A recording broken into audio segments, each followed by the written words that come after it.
ਸਤਨਾਮ ਵਾਹਿਗੁਰੂ ਸਾਹਿਬ ਜੀ।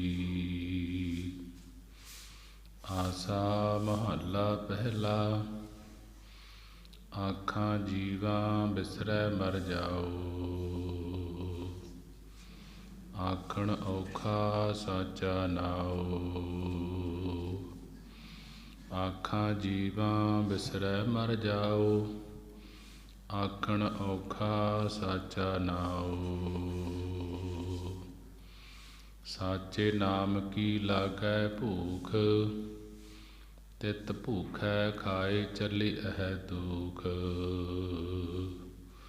ਸੋ ਕਿਉ ਬਿਸਰੈ ਮੇਰੀ ਮਾਏ, ਸਾਚਾ ਸਾਹਿਬ ਸਾਚੈ ਨਾਇ ਰਹਾਉ। ਸਾਚੇ ਨਾਮ ਕੀ ਤਿਲ ਵਡਿਆਈ,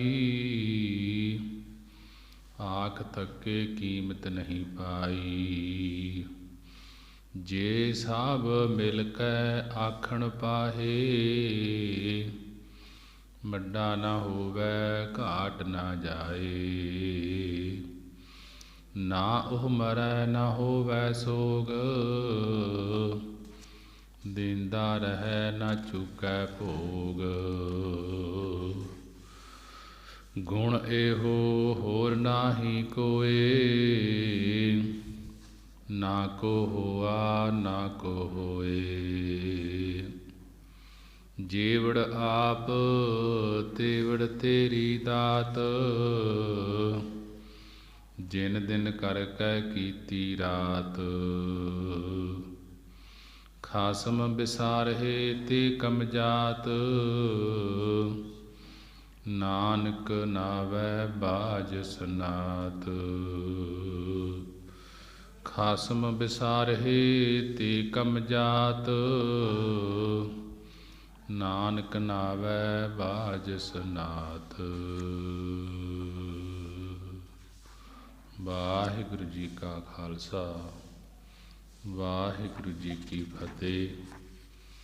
ਸਾਹਿਬ ਸ੍ਰੀ ਗੁਰੂ ਗ੍ਰੰਥ ਸਾਹਿਬ ਮਹਾਰਾਜ ਜੀ ਦਾ ਕੋਟਾਨ ਕੋਟ ਸ਼ੁਕਰਾਨਾ ਹੈ ਕਿ ਗੁਰੂ ਨੇ ਬੜੀ ਹੀ ਰਹਿਮਤ ਕਿਰਪਾ ਕੀਤੀ ਹੈ ਸੰਗਤਾਂ ਨੂੰ। ਅੰਮ੍ਰਿਤ ਵੇਲੇ ਦੇ ਖੁੱਲ੍ਹੇ ਦਰਸ਼ਨ ਦੀਦਾਰੇ ਬਖਸ਼ੇ ਹਨ। ਆਓ ਅੰਮ੍ਰਿਤ ਵੇਲੇ ਦੀ ਸੰਭਾਲ ਕਰਦੇ ਹੋਏ ਸਾਹਿਬ ਸ੍ਰੀ ਗੁਰੂ ਗ੍ਰੰਥ ਸਾਹਿਬ ਮਹਾਰਾਜ ਜੀ ਦੀ ਪਵਿੱਤਰ ਬਾਣੀ ਲੜੀਵਾਰ ਵਿਚਾਰ ਸ਼ਰਵਣ ਕਰਦੇ ਹੋਏ ਸਾਹਿਬ ਸ੍ਰੀ ਗੁਰੂ ਗ੍ਰੰਥ ਸਾਹਿਬ ਮਹਾਰਾਜ ਜੀ ਨੂੰ ਸੀਸ ਝੁਕਾਉਂਦੇ ਹੋਏ ਸਾਰੀ ਸੰਗਤ ਗੱਜ ਕੇ ਫਤਿਹ ਬੁਲਾਉਣਾ ਕਰੀਏ ਜੀ। ਵਾਹਿਗੁਰੂ ਜੀ ਕਾ ਖਾਲਸਾ, ਵਾਹਿਗੁਰੂ ਜੀ ਕੀ ਫਤਿਹ। ਸਾਹਿਬ ਸ੍ਰੀ ਗੁਰੂ ਗ੍ਰੰਥ ਸਾਹਿਬ ਮਹਾਰਾਜ ਜੀ ਦੀ ਪਵਿੱਤਰ ਬਾਣੀ ਆਸਾ ਰਾਗ ਦੇ ਅੰਦਰ ਮਹੱਲਾ ਪਹਿਲਾ। ਪਹਿਲੇ ਪਾਤਸ਼ਾਹ ਗੁਰੂ ਨਾਨਕ ਦੇਵ ਮਹਾਰਾਜ ਜੀ ਦੀ ਬਾਣੀ ਹੈ। ਜਿਸ ਵੇਲੇ ਪਹਿਲੇ ਪਾਤਸ਼ਾਹ ਧੰਨ ਗੁਰੂ ਨਾਨਕ ਦੇਵ ਮਹਾਰਾਜ ਜੀ ਦੇਸਾਂ ਦਸੰਤਰਾਂ ਦੇ ਰਟਨ ਕਰਦੇ ਹੋਏ, ਦੇਸਾਂ ਦਸੰਤਰਾਂ ਦੇ ਵਿੱਚ ਵਿਚਰਦੇ ਹੋਏ ਵਾਪਸ ਆਪਣੇ ਪਿੰਡ ਤਲਵੰਡੀ ਵਿਖੇ ਪਹੁੰਚੇ ਤਾਂ ਘਰ ਵਿੱਚ ਹਰ ਵੇਲੇ ਪਰਮਾਤਮਾ ਦੇ ਨਾਮ ਦਾ ਸਿਮਰਨ, ਪਰਮਾਤਮਾ ਦੇ ਨਾਮ ਦੇ ਸਿਮਰਨ ਦੇ ਵਿੱਚ ਹੀ ਮਗਨ ਰਹਿੰਦੇ ਸਨ ਗੁਰੂ ਨਾਨਕ ਦੇਵ ਮਹਾਰਾਜ ਜੀ। ਜਦੋਂ ਹਰ ਵੇਲੇ ਪਰਮਾਤਮਾ ਦੇ ਨਾਮ ਸਿਮਰਨ ਵਿੱਚ ਮਗਨ ਰਹਿੰਦੇ ਸਨ, ਮਸਤ ਰਹਿੰਦੇ ਸਨ, ਤੇ ਮਾਤਾ ਤ੍ਰਿਪਤਾ ਜੀ ਵੇਖ ਕੇ ਕਹਿੰਦੇ ਹਨ ਕਿ ਹੇ ਪੁੱਤਰ, ਭਜਨ ਕਰਦੇ ਤਾਂ ਬਹੁਤ ਦੇਖੇ ਹਨ, ਪਰੰਤੂ ਤੁਹਾਡੇ ਵਾਂਗੂ ਹਰ ਵੇਲੇ ਨਾਮ ਸਿਮਰਨ ਵਿੱਚ ਲੱਗੇ ਹੋਏ ਤਾਂ ਕਦੇ ਕੋਈ ਵੇਖੇ ਨਹੀਂ। ਤੇ ਨਾ ਇਹ ਸੁਣੇ ਹਨ ਕਿ ਹਰ ਟਾਈਮ ਹੀ ਵਾਹਿਗੁਰੂ ਵਾਹਿਗੁਰੂ ਕਰਦੇ ਰਹਿਣਾ, ਕਿ ਹੋਰ ਕੋਈ ਕੰਮ ਨਾ ਕਰਨਾ। ਇਹ ਸੁਣ ਕੇ ਮਾਤਾ ਜੀ ਦੇ ਪਰਥਾਏ ਧੰਨ ਗੁਰੂ ਨਾਨਕ ਦੇਵ ਮਹਾਰਾਜ ਜੀ ਨਾਮ ਦੀ ਮਹਿਮਾ ਦੱਸਦੇ ਹਨ, ਨਾਮ ਜਪਣ ਬਾਰੇ ਦੱਸਦੇ ਹਨ। ਜਦੋਂ ਕਿਹਾ ਕਿ ਭਜਨ ਕਰਦੇ ਤਾਂ ਦੇਖੇ ਹਨ, ਕਿ ਤੁਹਾਡੇ ਵਾਂਗੂ ਭਜਨ ਕਰਦੇ ਨਹੀਂ ਦੇਖੇ, ਨਾਮ ਸਿਮਰਨ ਕਰਦੇ ਨਹੀਂ ਦੇਖੇ। ਮਹਾਰਾਜ ਜੀ ਕਹਿਣ ਲੱਗੇ, ਆਖਾਂ ਜੀਵਾ ਮਿਸਰੈ ਮਰ ਜਾਓ। ਗੁਰੂ ਨਾਨਕ ਦੇਵ ਜੀ ਕਹਿਣ ਲੱਗੇ, ਹੇ ਮਾਤਾ ਜੀ, ਜੇਕਰ ਅਸੀਂ ਪਰਮੇਸ਼ਰ ਦੇ ਨਾਮ ਨੂੰ ਆਖਾਂ ਆਖਦੇ ਹਾਂ, ਕਹਿੰਦੇ ਹਾਂ, ਤਾਂ ਹੀ ਸਾਡਾ ਜੀਵਨ ਜਿਉਣਾ ਹੁੰਦਾ ਹੈ। ਆਖਾਂ ਜੀਵਾਂ, ਇਹ ਮਾਤਾ ਜੀ, ਜੇਕਰ ਅਸੀਂ ਪਰਮੇਸ਼ਰ ਦੇ ਨਾਮ ਨੂੰ ਆਖਾਂ ਆਖਦੇ ਹਾਂ, ਕਹਿੰਦੇ ਹਾਂ, ਜਪਦੇ ਹਾਂ, ਤਾਂ ਹੀ ਸਾਡਾ ਜੀਵਨ ਜਿਉਣਾ ਹੁੰਦਾ ਹੈ। ਜੇਕਰ ਉਹ ਸਾਥੋਂ ਵਿਸਰ ਜਾਵੇ, ਭੁੱਲ ਜਾਵੇ, ਤਾਂ ਸਾਡਾ ਆਤਮਿਕ ਜੀਵਨ ਵੱਲੋਂ ਮਰ ਜਾਣਾ ਹੁੰਦਾ ਹੈ। ਮਰ ਜਾਓ ਕਿ ਮਰ ਜਾਣਾ ਹੁੰਦਾ ਹੈ। ਆਖਾਂ ਜੀਵਾਂ ਵਿਸਰੈ ਮਰ ਜਾਓ। ਜਿਨ੍ਹਾਂ ਨੇ ਉਸ ਪਰਮੇਸ਼ਰ ਦੇ ਜਸ ਨੂੰ ਆਖਿਆ ਹੈ, ਉਹ ਹੀ ਜਿਉਂਦੇ ਹਨ। ਜਿਸ ਨੂੰ ਵਿਸਰ ਜਾਂਦਾ ਹੈ, ਉਹ ਮਰ ਕੇ ਜੂਨਾਂ ਵਿੱਚ ਜਾਂਦੇ ਹਨ। ਮਾਤਾ ਜੀ ਕਹਿਣ ਲੱਗੇ, ਮਾਤਾ ਤ੍ਰਿਪਤਾ ਜੀ, ਕਿ ਹੇ ਪੁੱਤਰ, ਹੋਰ ਵੀ ਤਾਂ ਮਹਾਤਮਾ ਸਮੇਂ ਨਾਲ ਨਾਮ ਜਪਦੇ ਹਨ, ਪਰ ਸਾਰੇ ਤੁਹਾਡੇ ਵਾਂਗੂ ਹਰ ਵੇਲੇ ਕਿਉਂ ਨਹੀਂ ਜਪਦੇ? ਤੁਸੀਂ ਹਰ ਵੇਲੇ ਹੀ ਉਸ ਪਰਮੇਸ਼ਰ ਦਾ ਨਾਮ ਜਪੀ ਜਾਂਦੇ ਹੋ ਕਿ ਜੋ ਸਾਧੂ ਮਹਾਤਮਾ ਹਨ, ਉਹ ਸਮੇਂ ਨਾਲ ਜਪਦੇ ਹਨ। ਤਾਂ ਗੁਰੂ ਨਾਨਕ ਦੇਵ ਮਹਾਰਾਜ ਜੀ ਕਹਿਣ ਲੱਗੇ ਮਾਤਾ ਜੀ ਨੂੰ, ਆਖਣ ਔਖਾ ਸਾਚਾ ਨਾਉ। ਕਹਿਣ ਲੱਗੇ, ਹੇ ਮਾਤਾ ਜੀ, ਉਸ ਪਰਮੇਸ਼ਰ ਦੇ ਸੱਚੇ ਨਾਮ ਨੂੰ ਆਖਣਾ ਕਹਿਣਾ ਬਹੁਤ ਔਖਾ ਹੈ, ਬਹੁਤ ਕਠਿਨ ਹੈ। ਆਖਣ ਔਖਾ ਸਾਚਾ ਨਾਉ। ਕਹਿਣ ਲੱਗੇ ਗੁਰੂ ਨਾਨਕ ਦੇਵ ਜੀ, ਹੇ ਮਾਤਾ ਜੀ, ਉਸ ਪਰਮੇਸ਼ਰ ਦੇ ਸੱਚੇ ਨਾਮ ਨੂੰ ਆਖਣਾ ਕਹਿਣਾ ਬਹੁਤ ਔਖਾ ਕਠਿਨ ਹੈ ਕਿ ਜੈਸੇ ਪੰਚਮ ਪਾਤਸ਼ਾਹ ਸ੍ਰੀ ਗੁਰੂ ਅਰਜਨ ਦੇਵ ਮਹਾਰਾਜ ਜੀ ਦੇ ਸਮੇਂ ਲਾਹੌਰ ਵਿੱਚ ਸੱਜੂ ਨਾਮ ਦਾ ਇੱਕ ਭਗਤ ਵਸਦਾ ਸੀ, ਭਗਤ ਰਹਿੰਦਾ ਸੀ। ਇਹ ਭਾਟੀਆ ਖਾਨਦਾਨ ਨਾਲ ਸੰਬੰਧ ਰੱਖਦਾ ਸੀ। ਸੱਜੂ ਨਾਮੇ ਭਗਤ ਲਾਹੌਰ ਦੇ ਵਿੱਚ ਰਹਿੰਦਾ ਸੀ ਤੇ ਸਰਾਫ ਦੀ ਕਿਰਤ ਕਰਿਆ ਕਰਦਾ ਸੀ, ਸੋਨੇ ਦਾ ਕੰਮ ਕਰਿਆ ਕਰਦਾ ਸੀ। ਨਾਲ ਹਰ ਰੋਜ਼ ਪ੍ਰਭੂ ਦਾ ਸਿਮਰਨ ਕਰਕੇ ਆਪਣਾ ਜੀਵਨ ਸਫਲ ਕਰਨ ਦਾ ਯਤਨ ਕਰਦਾ ਸੀ, ਨਾਮ ਜਪਿਆ ਕਰਦਾ ਸੀ। ਇੱਕ ਦਿਨ ਲਾਹੌਰ ਵਿੱਚ ਬੜੀ ਭਾਰੀ ਵਰਖਾ ਹੋਈ। ਕੁਝ ਨਿੱਤ ਦੀ ਮਜ਼ਦੂਰੀ ਕਰਨ ਵਾਲੇ ਮਜ਼ਦੂਰ ਸੱਜੂ ਦੇ ਮਕਾਨ ਦੀ ਛੱਤ ਹੇਠ ਆ ਕੇ ਖੜੇ ਹੋ ਗਏ। ਜਦੋਂ ਭਗਤ ਸੱਜੂ ਜੀ ਨੇ ਉਹਨਾਂ ਨੂੰ ਉਦਾਸ ਖੜੇ ਦੇਖਿਆ, ਮਜ਼ਦੂਰੀ ਨਾ ਹੋਈ ਮੀਂਹ ਪੈਣ ਕਾਰਨ, ਕਿ ਜਦੋਂ ਉਹ ਮਜ਼ਦੂਰੀ ਨਾ ਲੱਗਦੀ ਦਿਖੀ, ਦਿਹਾੜੀ ਨਾ ਲੱਗਦੀ ਦਿਖੀ, ਤਾਂ ਉਹ ਨਾਰਾਜ਼ ਹੋ ਗਏ। ਤਾਂ ਨਾਰਾਜ਼ ਹੋਇਆਂ ਨੂੰ ਸੱਜੂ ਭਗਤ ਜੀ ਨੇ ਪੁੱਛਿਆ ਕਿ ਭਾਈ, ਤੁਹਾਡੀ ਉਦਾਸੀ ਦਾ ਕੀ ਕਾਰਨ ਹੈ? ਤੁਸੀਂ ਉਦਾਸ ਕਿਉਂ ਹੋ? ਤੇ ਮਜ਼ਦੂਰਾਂ ਨੇ ਕਿਹਾ ਕਿ ਮਹਾਰਾਜ ਭਗਤ ਜੀ, ਅਸੀਂ ਹਰ ਰੋਜ਼ ਮਜ਼ਦੂਰੀ ਕਰਕੇ ਆਪਣੇ ਪਰਿਵਾਰ ਦਾ ਪੇਟ ਭਰਦੇ ਹਾਂ। ਅੱਜ ਵਰਖਾ ਕਾਰਨ ਮਜ਼ਦੂਰੀ ਨਹੀਂ ਮਿਲੀ, ਇਸ ਕਰਕੇ ਅਸੀਂ ਦੁਖੀ ਹਾਂ, ਕਿ ਇਸ ਕਰਕੇ ਅਸੀਂ ਨਮੋਸ ਹਾਂ। ਸੱਜੂ ਭਗਤ ਨੇ ਕਿਹਾ ਕਿ ਤੁਸੀਂ ਚਿੰਤਾ ਨਾ ਕਰੋ, ਮੈਂ ਤੁਹਾਨੂੰ ਕੰਮ ਦਿੰਦਾ ਹਾਂ। ਮਜ਼ਦੂਰੀ ਦੇ ਪੈਸੇ ਤੁਹਾਡੀ ਨਿੱਤ ਦੀ ਮਜ਼ਦੂਰੀ ਨਾਲੋਂ ਜ਼ਿਆਦਾ 4 ਆਨੇ ਦੇ 8 ਆਨੇ ਦੇਵਾਂਗਾ। ਜੇ ਤੁਹਾਨੂੰ 4 ਆਨੇ ਮਜ਼ਦੂਰੀ ਮਿਲਦੀ ਹੈ ਤਾਂ ਤੁਹਾਨੂੰ 8 ਆਨੇ ਦੇਵਾਂਗਾ, ਪਰ ਮਨ ਲਗਾ ਕੇ ਕੰਮ ਕਰਨਾ ਪਏਗਾ। ਮਜ਼ਦੂਰਾਂ ਨੇ ਕਿਹਾ ਕਿ ਬਾਰਿਸ਼ ਹੋਈ ਜਾਂਦੀ ਹੈ, ਕੀ ਕੰਮ ਹੋ ਐਸਾ, ਨਾਲੇ ਮਜ਼ਦੂਰੀ ਦੁੱਗਣੀ ਮਿਲਦੀ ਹੈ। ਤੇ ਮਜ਼ਦੂਰਾਂ ਨੇ ਕਿਹਾ ਮਹਾਰਾਜ 7 ਬਚਨ, ਜਿਹੜਾ ਕੰਮ ਆਖੋਗੇ ਅਸੀਂ ਚਿੱਤ ਲਾ ਕੇ ਮਨ ਲਾ ਕੇ ਕਰਾਂਗੇ।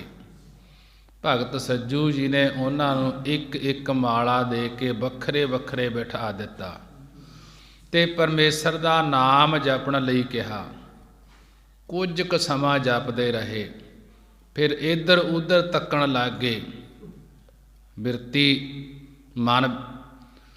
ਮਨ ਲਾ ਕੇ ਨਾਮ ਜਪਣ ਨੂੰ ਆਖਿਆ ਤਾਂ ਕੁਝ ਕੁ ਚਿਰ ਮਨ ਲਾ ਕੇ ਨਾਮ ਜਪਦੇ ਰਹੇ, ਫਿਰ ਇੱਧਰ ਉੱਧਰ ਤੱਕਦੇ ਰਹੇ, ਇੱਧਰ ਉੱਧਰ ਦੇਖਦੇ ਰਹੇ। ਬੈਠੇ ਬੈਠੇ ਪਾਸੇ ਪਰਤਣ ਲੱਗੇ, ਪਾਸੇ ਮਾਰਨ ਲੱਗੇ। ਅਖੀਰ ਉੱਠ ਕੇ ਬਾਰੀ ਬਾਰੀ ਭਗਤ ਜੀ ਕੋਲ ਆ ਕੇ ਕਹਿਣ ਲੱਗੇ ਕਿ ਭਗਤ ਜੀ ਆ ਸਾਂਭੋ ਆਪਣੀਆਂ ਮਾਲਾ, ਇਹੋ ਜਿਹੇ ਔਖੇ ਕੰਮ ਨਾਲੋਂ ਤਾਂ ਅਸੀਂ ਭੁੱਖੇ ਰਹਿਣਾ ਹੀ ਚੰਗਾ ਹੈ। ਭਾਵ ਕਿ ਆਖਣ ਔਖਾ ਸਾਚਾ ਨਾਉ, ਸੱਚੇ ਨਾਮ ਨੂੰ ਬੜਾ ਔਖਾ ਹੈ ਜਪਣਾ ਤੇ ਮਜ਼ਦੂਰੀ ਕਰਨੀ ਨੂੰ ਸੌਖਾ ਸਮਝਿਆ। ਇਕਾਂਤ ਹੋ ਕੇ ਬੈਠ ਕੇ ਨਾਮ ਜਪਣਾ ਔਖਾ ਸਮਝਿਆ। ਇਹ ਕਹਿ ਕੇ ਮਾਲਾ ਸੁੱਟ ਕੇ ਚਲੇ ਗਏ। ਭਾਵ ਪ੍ਰਭੂ ਦਾ ਨਾਮ ਜਪਣਾ ਬੜਾ ਔਖਾ ਹੈ ਕਿ ਸੱਜੂ ਦੀ ਮਾਰਬਲ ਦੀ ਸਮਾਧੀ ਬਣੀ ਹੈ। ਸੱਜੂ ਦੀ ਜੋ ਭਗਤ ਸੀ ਉਸ ਦੀ ਮਾਰਬਲ ਦੀ ਸਮਾਧੀ ਬਣੀ ਹੈ ਅਤੇ ਉਸ ਦੀ ਦੁਕਾਨ ਵਾਲੀ ਜਗ੍ਹਾ 'ਤੇ ਮਹਾਰਾਜਾ ਰਣਜੀਤ ਸਿੰਘ ਨੇ ਸੁੰਦਰ ਮੰਦਰ ਬਣਾ ਦਿੱਤਾ ਸੀ।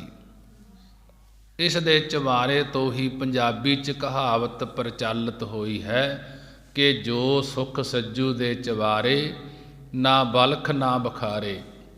ਕਿ ਜਿੱਥੇ ਸੱਜੂ ਭਗਤ ਨਾਮ ਜਪਦਾ ਸੀ, ਇਹ ਕਿਹਾ ਜਾਂਦਾ ਸੀ ਕਿ ਜੋ ਸੁਖ ਸੱਜੂ ਦੇ ਚਵਾਰੇ ਹੈ ਉਹ ਬਲਖ ਨਾ ਬਖਾਰੇ।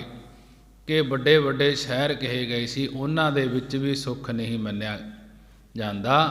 ਪਰ ਨਾਮ ਜਪਣਾ ਔਖਾ ਬੜਾ ਹੈ। ਨਾਮ ਜਪ ਕੇ ਜਿਹੜਾ ਭਗਤੀ ਦੇ ਵਿੱਚ ਲੀਨ ਹੋ ਜਾਂਦਾ ਹੈ, ਉਸ ਦਾ ਸੁੱਖ ਦੱਸਿਆ ਨਹੀਂ ਜਾਂਦਾ। ਇੱਕ ਹੋਰ ਸਾਖੀ ਹੈ ਕਿ ਦਸਮੇਸ਼ ਪਿਤਾ ਸ੍ਰੀ ਗੁਰੂ ਗੋਬਿੰਦ ਸਿੰਘ ਮਹਾਰਾਜ ਜੀ ਕੋਲ ਇੱਕ ਦਿਨ ਕੁਝ ਬ੍ਰਾਹਮਣਾਂ ਨੇ ਆ ਕੇ ਬੇਨਤੀ ਕੀਤੀ ਕਿ ਸਤਿਗੁਰੂ ਜੀ, ਆਪ ਦੇ ਅਵਤਾਰ ਹੁੰਦਿਆਂ ਹੋਇਆਂ ਅਸੀਂ ਬੜੇ ਦੁਖੀ ਅਤੇ ਔਖੇ ਹਾਂ। ਹੁਣ ਲੋਕ ਸਾਡਾ ਸਤਿਕਾਰ ਤੇ ਪੂਜਾ ਨਹੀਂ ਕਰਦੇ। ਸਾਰੇ ਗੁਜਰਾਨ ਬੰਦ ਹੋ ਗਏ ਹਨ ਕਿ ਜਿਹੜਾ ਕਮਾਈ ਦਾ ਸਾਧਨ ਸੀ ਉਹ ਸਾਰੇ ਬੰਦ ਹੋ ਗਏ ਹਨ। ਆਪ ਸਾਡੇ ਉੱਤੇ ਵੀ ਕਿਰਪਾ ਕਰੋ। ਸਤਿਗੁਰੂ ਗੁਰੂ ਗੋਬਿੰਦ ਸਿੰਘ ਮਹਾਰਾਜ ਜੀ ਨੇ ਕਿਹਾ ਕਿ ਅਸੀਂ ਤੁਹਾਨੂੰ ਜੋ ਆਖਾਂਗੇ ਕੀ ਉਹ ਮੰਨੋਗੇ? ਤਾਂ ਬ੍ਰਾਹਮਣ ਕਹਿਣ ਲੱਗੇ ਕਿ ਮਹਾਰਾਜ, ਜੇਕਰ ਰੋਜੀ ਰੋਟੀ ਮਿਲਦੀ ਹੋਵੇ ਤਾਂ ਕਿਉਂ ਨਹੀਂ ਮੰਨਾਂਗੇ, ਜ਼ਰੂਰ ਮੰਨਾਂਗੇ। ਗੁਰੂ ਗੋਬਿੰਦ ਸਿੰਘ ਮਹਾਰਾਜ ਜੀ ਨੇ ਉਹਨਾਂ ਬ੍ਰਾਹਮਣਾਂ ਨੂੰ ਕਿਹਾ ਕਿ ਤੁਸੀਂ ਹਰ ਰੋਜ਼ ਇੱਥੇ ਬੈਠ ਕੇ 8 ਘੰਟੇ ਪ੍ਰਭੂ ਦਾ ਨਾਮ ਜਪਣਾ ਹੈ। ਉਸ ਦੇ ਬਦਲੇ ਤੁਹਾਨੂੰ ਹਰ ਰੋਜ਼ 5 ਮੋਹਰਾਂ ਨਗਦ, ਖਾਣ ਪੀਣ ਨੂੰ ਚੰਗੇ ਭੋਜਨ ਤੇ ਪਹਿਨਣ ਨੂੰ ਚੰਗੇ ਕੱਪੜੇ ਮਿਲ ਜਾਇਆ ਕਰਨਗੇ। ਬ੍ਰਾਹਮਣਾਂ ਨੇ ਕਿਹਾ ਕਿ ਮਹਾਰਾਜ ਠੀਕ ਹੈ। ਗੁਰੂ ਗੋਬਿੰਦ ਸਿੰਘ ਮਹਾਰਾਜ ਜੀ ਦੇ ਹੁਕਮ ਅਨੁਸਾਰ ਸਾਰੇ ਬ੍ਰਾਹਮਣ ਵੱਖ-ਵੱਖ ਥਾਵਾਂ 'ਤੇ ਬੈਠ ਕੇ ਨਾਮ ਜਪਣ ਲੱਗੇ। ਭਾਈ ਆਲਮ ਸਿੰਘ ਜੀ ਉਹਨਾਂ ਦੀ ਨਿਗਰਾਨੀ ਕਰਨ ਲੱਗੇ। ਨਾਮ ਜਪਦੇ ਸੀ ਜਦੋਂ, ਉਹਨਾਂ ਦੀ ਨਿਗਾਹਸ਼ਾਨੀ ਭਾਈ ਆਲਮ ਸਿੰਘ ਜੀ ਕਰਨ ਲੱਗੇ। ਸਾਰਾ ਦਿਨ ਬੀਤ ਜਾਣ 'ਤੇ ਸਤਿਗੁਰਾਂ ਪਾਸ ਹਾਜ਼ਰ ਹੋਏ ਬ੍ਰਾਹਮਣ। ਪੰਡਤ ਲੋਕ ਜਦੋਂ ਸਾਰਾ ਦਿਨ ਬੀਤ ਗਿਆ ਨਾਮ ਜਪਦਿਆਂ ਨੂੰ, ਉਸ ਤੋਂ ਬਾਅਦ ਜਦੋਂ ਹਾਜ਼ਰ ਹੋਏ ਗੁਰੂ ਗੋਬਿੰਦ ਸਿੰਘ ਮਹਾਰਾਜ ਜੀ ਦੇ ਕੋਲੇ, ਤਾਂ ਗੁਰੂ ਜੀ ਨੇ ਉਹਨਾਂ ਨੂੰ ਘਿਓ, ਖੰਡ ਆਦਿਕ ਵਧੀਆ ਸਨਿਗਧ ਭੋਜਨ ਕਹਿ ਕੇ ਛਕਾਇਆ ਤੇ 5 ਮੋਹਰਾਂ ਤੇ ਬਸਤਰ ਦੇ ਕੇ ਕਿਹਾ ਕਿ ਤੁਸੀਂ ਹਰ ਰੋਜ਼ ਇਸੇ ਤਰ੍ਹਾਂ ਨਾਮ ਜਪਣਾ ਹੈ। ਪਰ ਬ੍ਰਾਹਮਣ ਕਹਿਣ ਲੱਗੇ ਕਿ ਮਹਾਰਾਜ, ਜੋ ਹੋਇਆ ਇਹੋ ਹੀ ਬਹੁਤ ਹੈ। ਜਿੰਨਾ ਇਹ ਜਪਿਆ ਗਿਆ ਬਸ ਇਹੋ ਹੀ ਬਹੁਤ ਹੈ, ਸਾਥੋਂ ਇਹ ਔਖਾ ਕੰਮ ਨਹੀਂ ਹੋ ਸਕਦਾ। ਭਾਵ ਕੀ ਆਖਣ ਔਖਾ ਸਾਚਾ ਨਾਉ, ਸੱਚੇ ਪਰਮੇਸ਼ਰ ਦਾ ਨਾਮ ਜਪਣਾ ਔਖਾ ਮੰਨਿਆ। ਕਿ ਸਭ ਕੁਝ ਮਿਲਦਾ ਸੀ, ਮੋਹਰਾਂ ਮਿਲਦੀਆਂ ਸੀ, ਵਸਤਰ ਮਿਲਦੇ ਸੀ, ਛਕਣ ਨੂੰ ਵਧੀਆ ਸਨਿਗਧ ਭੋਜਨ ਮਿਲਦਾ ਸੀ, ਖੰਡ ਘਿਓ ਪਾ ਕੇ ਦਿੱਤਾ ਸੀ, ਫਿਰ ਵੀ ਨਾਮ ਜਪਣਾ ਔਖਾ ਜਾਣਿਆ। ਇਸ ਦੇ ਨਾਲੋਂ ਕਹਿਣ ਲੱਗੇ ਸਾਡੀ ਪੱਤਰੀ ਵਾਚਣੀ ਹੀ ਠੀਕ ਹੈ। ਬ੍ਰਾਹਮਣਾਂ ਨੇ ਕਿਹਾ ਅਸੀਂ ਤਾਂ ਪੱਤਰੀ ਵਾਚ ਕੇ ਹੀ ਗੁਜ਼ਾਰਾ ਕਰ ਲਾਂਗੇ, ਨਾਮ ਜਪਣਾ ਸਾਨੂੰ ਬੜਾ ਔਖਾ ਲੱਗਦਾ ਹੈ। ਉਸ ਦੇ ਨਾਲ ਹੀ ਪੱਤਰੀ ਵਾਚ ਕੇ ਗੁਜ਼ਾਰਾ ਕਰ ਲਾਂਗੇ, ਇਹ ਕਹਿੰਦੇ ਹੋਏ ਨਮਸਕਾਰ ਕਰਕੇ ਵਿਦਾ ਹੋ ਗਏ। ਕਹਿਣ ਲੱਗੇ ਕਿ ਜਿਹੜੀ ਸਾਡੀ ਪੱਤਰੀ ਹੈ, ਰਾਹੂ ਕੇਤੂ ਦੋਏ ਬੈਲ ਹਮਾਰੇ, ਸਾੜ ਸਤੀ ਹੈ ਖੇਤੀ, ਪੱਤਰੀ ਹਮਾਰੀ ਬੜੀ ਸ਼ਿਕਾਰਨ, ਮਾਰ ਲਿਆਵੈ ਛੇਤੀ। ਕਿ ਸਾਡੀ ਤਾਂ ਜਿਹੜੀ ਪੱਤਰੀ ਹੈ ਇਹ ਹੀ ਸਾਨੂੰ ਸ਼ਿਕਾਰ ਲਿਆ ਕੇ ਦਿੰਦੀ ਹੈ, ਭਾਵ ਬੜੀ ਕਮਾਈ ਕਰਾਉਂਦੀ ਹੈ। ਰਾਹੂ ਕੇਤੂ ਦੋਏ ਬੈਲ, ਜਿਹੜੇ ਰਾਹੂ ਤੇ ਕੇਤੂ ਹੈ ਇਹ ਸਾਡੇ ਬਲਦ ਹਨ। ਭਾਵ ਕਿ ਸਾੜ ਸਤੀ ਹੈ ਖੇਤੀ, ਜਿਹੜੀ ਕਿਸੇ ਤੇ ਸਾੜ ਸਤੀ ਚੜ੍ਹ ਜਾਂਦੀ ਹੈ, ਜਦੋਂ ਅਸੀਂ ਉਹ ਦੱਸਦੇ ਹਾਂ ਪੱਤਰੀ ਦੁਆਰਾ, ਇਹ ਸਾਡੀ ਖੇਤੀ ਬਣ ਜਾਂਦੀ ਹੈ। ਇਸ ਰਾਹੀਂ ਸਾਨੂੰ ਬੜਾ ਲਾਭ ਹੁੰਦਾ ਹੈ, ਬੜੀ ਮਾਇਆ ਮਿਲਦੀ ਹੈ। ਪੱਤਰੀ ਹਮਾਰੀ ਬੜੀ ਸ਼ਿਕਾਰਨ, ਕਿ ਸਾਡੀ ਪੱਤਰੀ ਬੜੀ ਸ਼ਿਕਾਰਨ ਹੈ, ਮਾਰ ਲਿਆਵੈ ਛੇਤੀ, ਕਿ ਸ਼ਿਕਾਰ ਮਾਰ ਕੇ ਛੇਤੀ ਹੀ ਲਿਆ ਆਉਂਦੀ ਹੈ, ਛੇਤੀ ਹੀ ਮਾਇਆ ਪ੍ਰਾਪਤ ਹੋ ਜਾਂਦੀ ਹੈ। ਕਿ ਭਾਵ ਪਰਮੇਸ਼ਰ ਦਾ ਨਾਮ ਜਪਣਾ ਬਹੁਤ ਕਠਿਨ, ਬਹੁਤ ਔਖਾ ਹੈ। ਗੁਰੂ ਨਾਨਕ ਦੇਵ ਮਹਾਰਾਜ ਜੀ ਕਹਿਣ ਲੱਗੇ ਸਾਚੇ ਨਾਮ ਕੀ ਲਾਗੈ ਭੂਖ।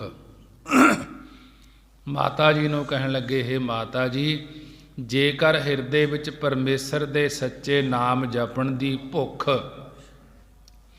ਲੱਗ ਜਾਵੇ, ਤਿਤ ਭੁੱਖ ਹੈ, ਤਿਤ ਤਿਸ ਨਾਮ ਦੀ ਭੁੱਖ ਕਰਕੇ ਸਾਰੇ ਖਾਏ ਚੱਲੀਐ ਦੁੱਖ, ਕਿ ਸਾਰੇ ਦੁੱਖ ਕਸ਼ਟ ਹੀ ਖਾ ਕੇ ਚੱਲੀਦਾ ਹੈ। ਭਾਵ ਸਾਰੇ ਦੁੱਖਾਂ ਨੂੰ ਨਿਵਰਤ ਕਰ ਲੈਂਦਾ ਹੈ। ਸਾਚੇ ਨਾਮ ਕੀ ਲਾਗੈ ਭੂਖ, ਤਿਤ ਭੂਖੈ ਖਾਏ ਚੱਲੀਐ ਦੁੱਖ।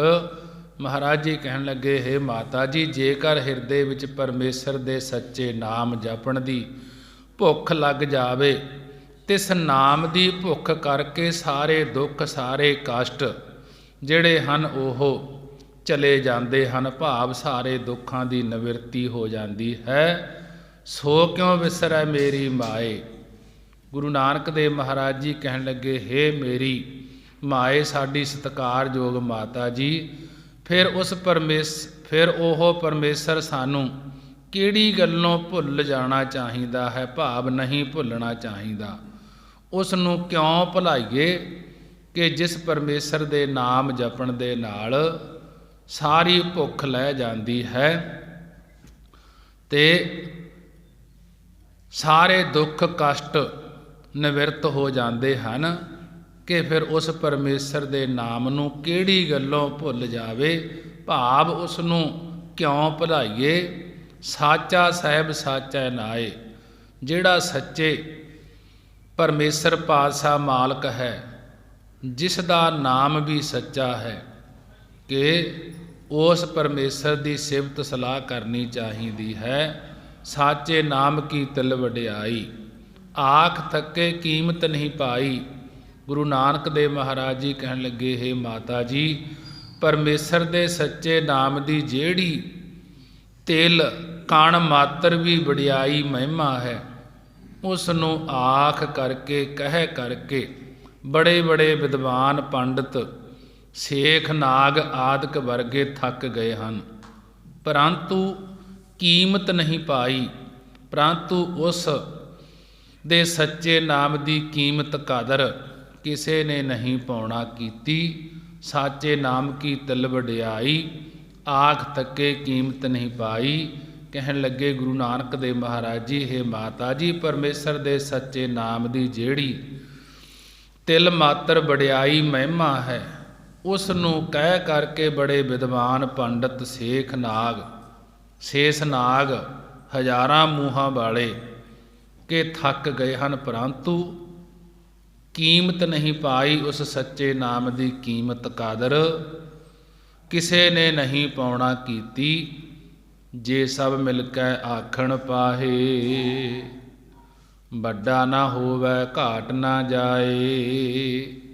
ਗੁਰੂ ਨਾਨਕ ਦੇਵ ਮਹਾਰਾਜ ਜੀ ਕਹਿਣ ਲੱਗੇ, ਹੇ ਮਾਤਾ ਜੀ, ਜੇਕਰ ਸਾਰੇ ਦੁਨੀਆ ਦੇ ਜੀਵ ਵਿਦਵਾਨ ਆਦਿਕ ਮਿਲ ਕਰਕੇ ਉਸ ਪਰਮੇਸ਼ਰ ਦੀ ਮਹਿਮਾ ਨੂੰ ਤਿਲ ਮਾਤਰ ਵੀ ਕਹਿਣਾ ਕਰਨ ਤੇ ਤਿਲ ਮਾਤਰ ਵੀ ਆਖਣਾ ਕਰਨ, ਤਾਂ ਇਹਨਾਂ ਲੋਕਾਂ ਦੀ ਵਡਿਆਈ ਕਰਨ ਕਰਕੇ ਉਹ ਵੱਡਾ ਨਹੀਂ ਹੁੰਦਾ, ਘਾਟ ਨਾ ਜਾਏ।